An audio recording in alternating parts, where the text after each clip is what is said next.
He told us yesterday, I want Pacquiao next. Errol is with Heidi. Thank you very much, Kenny. Errol, when you walk out in front of these 47,000 fans, that pyro, that band, I know you want to talk Manny Pacquiao, so I'm just going to let you do it right now. Yeah, tell Manny Pacquiao come back over here. Manny! Come on over here, Manny. Manny, you're being requested here, center of the ring. He been here before. He done broke records here before. He's a legend of the sport, and it'd be my honor to fight him next. Is that the fight you want next, Manny? Yeah, why not? I mean, we'll give the fans a good fight.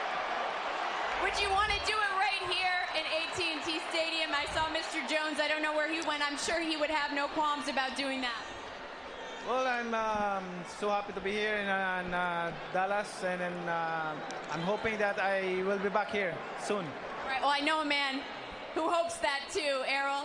This fight, you told me this week, or I'm sorry, rather today, you told me that you felt better today than you have felt all week. What was different for you? Just the motivation, fighting in front of my hometown crowd. You know, this is where I started at. You know, from a pup, from the amateurs all the way up. This is my core fan base, just the people that supported me since day one. You know, and I felt good, and I want to put on a great performance. You know, throughout the whole training camp, you know, they felt like, and even all the top spectators, Sugar Ray Leonard, all them guys, felt like he was too smart, and I couldn't box. Like you seen it today, I can box, I can move my head, I can do all that if I want to. Was that the game plan, to come out here and frustrate the heck out of him with that jab? Of course. You know, the game is to be smart. It's a sweet science. You know, I had the size advantage and I had the reach. So why not use my jab and take something away from him that he liked to do and use his jab too?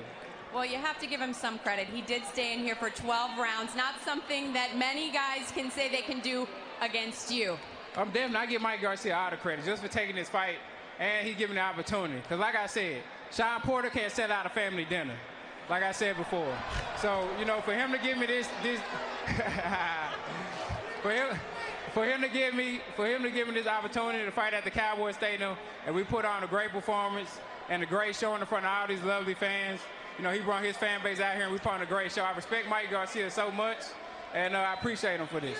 Congratulations on a huge win in front of these 47,000 fans. All right, let's head over now, and we look forward to seeing that next fight right here in AT&T Stadium. Let's head over to Mikey Garcia. Mikey, you didn't walk away with that extra belt, but just listen to this crowd. They were here to support you all night. I really appreciate all the love and support. I want to thank everybody for coming out. You know, it's a great night. All the credit to Errol Spence. He's a great champion. He is the truth. He's for real. You know, he put up a great fight and executed a game plan very well. How frustrating was that jab? Look, like I said, he came out here to execute a game plan, kept the distance at his favor.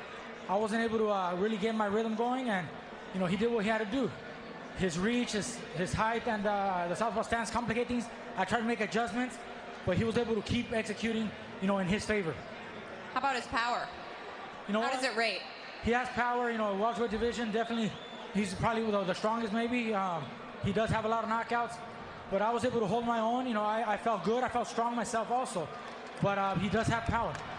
You know, I talked to your brother before that, the second to last round, the 10th round, and he said, you know, he didn't like how much you were getting hit and that he wanted to maybe call the fight, but you said, I want one more round. He let you hang in here. Was there any point, though, where you felt like maybe it was too much? No, look, my brother wanted to maybe stop the fight at one of the 9th or 10th round, I forget which one. He asked me, you know, he doesn't want to let me get hit as much anymore, and I told him, no, I'm fine. Just let me go out there. I'll show you I can still pull this off. I tried, you know, I landed a couple good shots, but they just weren't enough. You know, I thought, you know, I could land one good shot and he was able to take a punch. I think he probably felt the power also, but it just wasn't enough.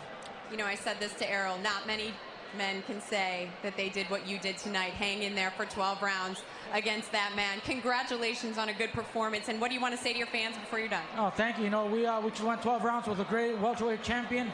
You know, a feat that no one else had done recently, and me being a lightweight, you know, I think that's respectful. I'm proud of what I was able to do. What's next?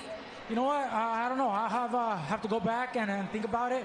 I don't know if I'll stay at welterweight. I probably will come back down to lighter divisions. But, you know, I just want to thank everybody for coming out, showing me all the love and support. You know, this is for you guys. You know, I put my heart out. I get in the ring for all you guys. You know, I'm sorry I couldn't pull it off, but we'll be back. We're still champions, you know, and we're still going to make history. Thank you so much, Mikey. We appreciate it. Kenny, we'll send it back to you. Thanks, Heidi. A very classy